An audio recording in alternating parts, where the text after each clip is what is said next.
इनका रिलेशन था, तो इन्होंने ही बोला कि बूढ़े को मैं कंट्रोल में लूंगी और फिर तुम इस फोन से इसको ट्रांसफर कर लेना, ऐसा क्या? छोटी बात है, कुछ नहीं बोला मैंने। उनका रिलेशन और मेरा आज से नहीं है, 12-13 साल 14 साल। नहीं नहीं, जैसे भूल जाओ, फिर मतलब ही नहीं बोलता। तुम्हें खराब नहीं लगा?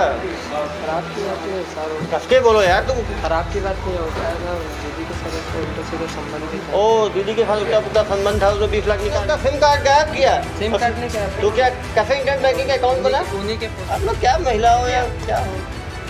मैं कुछ नहीं जानती हूँ। आप कुछ सब चीज आपका हस्बैंड जानता है। डिजिटलाइजेशन, स्मार्ट दुनिया बनने के लिए हम डिजिटल दुनिया की ओर भाग रहे हैं। चीज़ें आसान भी हो रही है, लेकिन इसके साथ साथ जो संभावनाएं बढ़ रही है वो है फ्रॉड की, धोखाधड़ी की। ऐसा ही एक मामला पुलगांव में सामने आया है। मैं संजय, भिलाई टाइम्स देखना शुरू कर चुके हैं आप। पुलगांव में रहने वाले शेष कुमार साहू जो बिजली कर्मी थे, जो पिछले ही साल 30 नवंबर 2021 में रिटायर हो चुके थे और अपने रिटायरमेंट का सारा पैसा उनके अकाउंट में जमा था। पैसे की ज़रूरत ना पड़ने पर कभी किसी ने बैंक की ओर ध्यान ही नहीं दिया। 6 नवंबर को शेष कुमार साहू के बेटे बलराम साहू द्वारा एक लिखित शिकायत दर्ज की जाती है कि उनके पिता के अकाउंट से लगभग 18 से 20 लाख रुपए गायब हो गए। जब 16 अक्टूबर को शेषनाग साहू दुर्ग के एक अस्पताल में भर्ती हुए, तब इलाज के लिए पैसे की ज़रूरत पड़ी। उनके बेटे ने उनका एटीएम कार्ड लिया और पैसे निकालने जब पहुँचे तब पता चला कि उनके अकाउंट में मात्र 260 रुपये है। 18 लाख से सीधा 260 रुपये।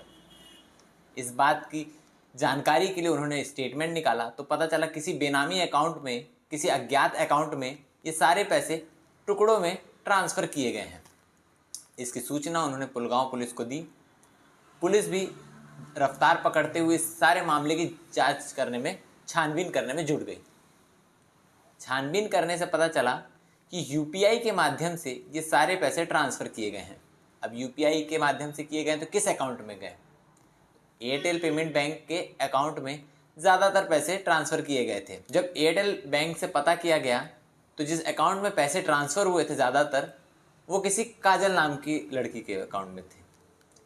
पता करने पर जब पुलिस छानबीन की तो पता चला कि जब शेष कुमार साहू बिजली विभाग में थे तो वीरेंद्र गुप्ता, जवाहर नगर के रहने वाले वीरेंद्र गुप्ता से उनकी अच्छी दोस्ती हो गई थी। पिछले 10-12 सालों से वो अच्छे दोस्त थे, घर में आना जाना भी करने लगे। और छानबीन करते गए, पूछताछ करते गए तो पता चला जिस काजल के नाम पे सारे पैसे ट्रांसफ़र हुए हैं वो वीरेंद्र गुप्ता की बहू है। बिलासपुर में उनका मायका है और वीरेंद्र गुप्ता की बेटी नेहा का ससुराल भी बिलासपुर में ही है। तो नेहा, वीरेंद्र और उनका एक बेटा चंद्रशेखर, जो इस सारे मामले का मास्टरमाइंड माना जा रहा है, वो तीनों बिलासपुर में थे। पुलिस बिलासपुर रवाना हुई और काजल से, क्योंकि सारे पैसे काजल के अकाउंट में ट्रांसफ़र हुए थे, तो काजल से पूछताछ करने लगी। पूछताछ करने पे पता चला कि उनकी ननद नेहा और उनके पति चंद्रशेखर ने सारे पैसे ट्रांसफ़र कर लिए हैं अपने अकाउंट में। ट्रांसफ़र करने के बाद उनको हिरासत में लिया गया, पुलिस के सामने पेश हुए।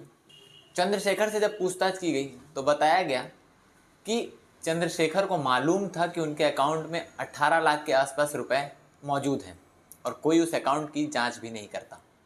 ऐसे में चंद्रशेखर ने मौके का फ़ायदा उठाया और अपनी बहन के साथ मिलके उनके ही मोबाइल में यूपीआई एक्टिवेट कर दिया और यूपीआई के माध्यम से सारे पैसे ज़रूरत के हिसाब से, कभी 70,000, कभी 80,000, तो कम से कम 10-20 हज़ार भी ट्रांसफ़र किए गए। इस माध्यम से अक्टूबर 2022 तक पैसे ट्रांसफ़र किए गए, जिसमें 18 लाख रुपए पूरे खाली हो गए।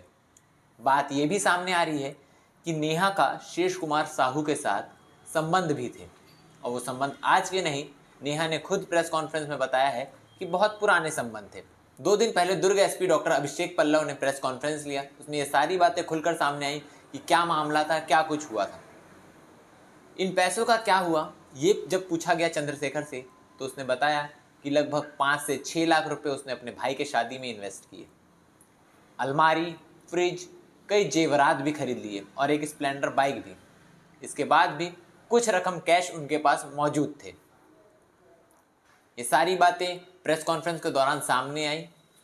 क्या कुछ हुआ प्रेस कॉन्फ्रेंस में, आप खुद देख लीजिए। बुजुर्ग का तुम्हें खराब नहीं लगा? खराब की बात नहीं है सर, कस के बोलो यार तुम। खराब की बात नहीं है, वो क्या है ना, दीदी के साथ उसका उल्टा सीधा संबंध भी था। ओ दीदी के साथ उल्टा पुल्टा संबंध था, उसने 20 लाख निकाल लिए। अरे संबंध होगा यार तो केस करोगे ना, FIR करोगे कि 20 लाख निकाल लोगे? थोड़ा लॉन्ग मान लो तुम्हारी पत्नी का, एक तो तुम्हारी पत्नी का रिश्ता है तो उसको तो कोई तुमको शर्म नहीं है, फिर बोल रहे हो कि 20 लाख रुपए रिश्ता था ऐसे तुमने उसने दे दिए कि खुद निकाल लिया तुमने? नहीं निकाला। खुद निकाल लिया, तब फिर कहाँ दिया उसने? मतलब रिश्ता था तो तुमने उसका सिम कार्ड गायब किया। सिम कार्ड नहीं गायब, तो क्या कैसे इंटरनेट बैंकिंग का अकाउंट बना? उन्हीं के फ़ोन में, उन्हीं के फोन में इंटरनेट बैंकिंग का तुमने बनाया, लेकिन निकाल ट्रांसफर किसने किया? अपने फ़ोन में, तुमने कैसे ट्रांसफर किया अपने फोन में? UPI से। UPI से। तो गड़बड़ किया ना तुमने, बिना उस आदमी को बताए 20 लाख। ये भी एक अच्छी कहानी है। एक आदमी रिटायर हुआ, उसके अकाउंट में 18-20 लाख रुपए थे। अब इसके फादर दोस्त थे उस रिटायर्ड आदमी के, तो जाना उठना बैठना होता था, उसका मोबाइल लिया, उसके मोबाइल में इंटरनेट बैंकिंग एक्टिवेट कर दिया। अब नॉलेज नहीं थी बुजुर्ग को, इंटरनेट बैंकिंग एक्टिवेट करके पूरा 20 लाख रुपए ट्रांसफ़र कर लिया अपने अकाउंट में। और अब जनाब क्या बोल रहे हैं कि इनका क्या यार, तुम लोग निकलो पीछे लोग, ऐसे लोगों को तो एक साल तक निकालता रहा। देखो अरे मैडम, आप लोग क्या महिला हो या क्या हो? मैं कुछ नहीं जानती हूँ। आप कुछ, सब चीज़ आपका हस्बैंड जानता है ना। पैसा कितने ट्रांसफ़र किया? तुमने किया, इसने किया? तुमने किया। इसको बताया कि नहीं बताया? इसको नहीं बताया। तो इसका रिश्ता था तुम बता रहे हो, तो इसका रोल क्या है? इसका नहीं, ये है। अरे मैडम आप आगे आइए। अकाउंट इसके नाम से था सर, इसके नाम से अकाउंट खुलवाए थे, इसके अकाउंट में। क्या चीज़? अकाउंट बस था इसका। अकाउंट, उसके अकाउंट में पैसा गया, तो पैसा निकला भी कि नहीं निकला? तो निकला, इसने निकाला कि तुमने निकाला? तो पता नहीं। और ये कौन है? हाँ, तुम्हारी दीदी है। इसने क्या किया? इनका रिलेशन था, तो इन्होंने ही बोला कि बूढ़े को मैं कंट्रोल में लूंगी और फिर तुम इस फोन से इसको ट्रांसफर कर लेना, ऐसा क्या? छोटी बात है, कुछ नहीं बोला मैंने। उनका रिलेशन और मेरा आज से नहीं है, 12-13 साल 14 साल। नहीं जैसे तो भूल जाओ, फिर तो मतलब ही नहीं है अपने को। मतलब ये फ्रॉड में इसका क्या रोल है तुम्हारे हिसाब से? मैंने ज़्यादा पैसा लिया, दीदी ने कम लिया। मतलब ये भी ट्रांसफर किया, ये भी ट्रांसफर किया? नहीं, मैंने कोई ट्रांसफर नहीं किया। मैंने इससे अपने सामान मैंने मतलब इससे मदद मांगी थी कि मुझे कुछ मदद कर दे। 60-70 हज़ार रुपए इसने मुझे दिया था, उसी इल्जाम में मैं फंसाई जा रही हूँ। ओ 70,000 रुपए आपने ले लिया है इससे? हाँ, तो उसी इल्जाम में मैं फंस रही हूँ। अरे भैया 70,000 कोई फ्री में थोड़ी कोई देता है। चलो ठीक है, शांति। तुम बताओ। मेन ये है, मेन मास्टरमाइंड। इधर बताओ, पूरी कहानी बताओ। पूरी कहानी बताओ, कैसे कैसे हुआ पूरा घटनाक्रम? हाँ क्या बोलते हैं, उनके फ़ोन में हाँ मैंने UPI ऑन किया। UPI ऑन किया, कब की बात है ये? ये मार्च की बात है। तो तुम यहाँ दूर गए थे, रहने वाले कहाँ के हो तुम? भिलाई के रहने वाले हो। और ये जिसका गायब पैसा किया जामुल में रहते थे। तो जामुल गए तुम मिलने के लिए? नहीं, वो आते जाते रहते थे। तो तुमने अपने घर में किया ये UPI एक्टिव कि उनके घर जाके किया? उन्हीं के घर में किया। उन्हीं के घर में जाके किया, तुम्हारा आना जाना था। हाँ। तो तुमने 1 साल पहले कर UPI एक्टिव कर दिया? 1 साल नहीं, मार्च में किया, इसी मार्च में UPI एक्टिव किया बिना उनको बताए। हाँ। UPI एक्टिव किया, फिर क्या किया? फिर यानी उनके फ़ोन से मैं अपने फ़ोन में ट्रांसफ़र करते गया। उनको पता नहीं चला, कभी मैसेज नहीं आया उसमें? नहीं पता, वो देखते थे। वो देखते ही नहीं थे, तो तुमने को चुनाव लगाते चले गए तुम। Very good. टोटल कितना पैसा गायब कर दिए तुम? 18 लाख। और क्या किए फिर? 18 कितना खर्चा कर दिए फिर 18 लाख में? 18 लाख में मैंने बस यही जो कैसे हुआ, और मैंने भाई के शादी में खर्चा किया। भाई की शादी में कितना खर्च किए? 5 से 6 लाख। 5 से 6 लाख। इस महिला को कितना दिए? 1 लाख। 1 लाख रुपए महिला को दिए। क्यों दिए 1 लाख रुपए? वो मांगी थी। किस चीज़ के लिए मांगी थी? वो क्या बोलते हैं, उसका कुछ सामान गिरवी रखा है तो सामान गिरवी था, छुड़वाने के तुम 1 लाख उसको दिए और 5 लाख भाई की शादी में खर्च कर दिए और इतना कैश निकाल लिए।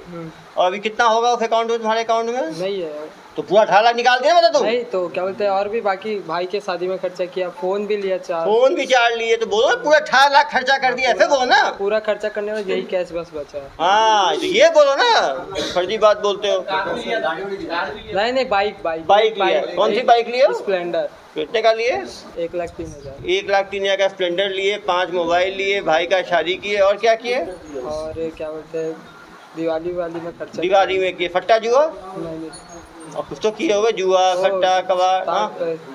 वो खेलता था, क्या बोलते हैं, मटका। मटका में कितना उड़ा है? हमें 2-3 लाख मटका में उड़ा दिए। तुम्हें मालूम ही है बिना मटके के तो काम होगा ही नहीं। 3 लाख रुपए मटका में कब उड़ाए? वो जब से पैसा आते गया तब से आते गया मटका में उड़ाते गए। चलो, लगातार ट्रांसफर हो रहा है मार्च से लेकर। लास्ट ट्रांसफर कब किया अंतिम बार? अक्टूबर में अंतिम बार किया। लगभग कितने बार निकाला ट्रांसफर? करीब कितनी बार, एक बार में कितना करते थे? एक बार में कभी 70,000 80,000, मतलब 70-80 का एवरेज। और कम करते थे, कितना करते थे?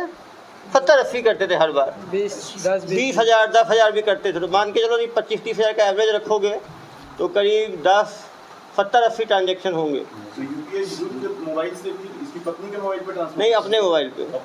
अपने पत्नी के मोबाइल। अकाउंट उनका था, बस नंबर मेरा ही था। हाँ, इसी का फ़ोन नंबर इसका होगा लिंक और नाम पे उसके था। और ये नेहा का जो नाम आ रहा है, इसमें नेहा इसकी पत्नी है जो दूसरी? नहीं, दीदी है वो जो 1 लाख जो ली है। इस मामले में एक बुजुर्ग के साथ एक दंपत्ति ने और उसकी बहन ने मिलके 18 लाख रुपए की ठगी कर ली।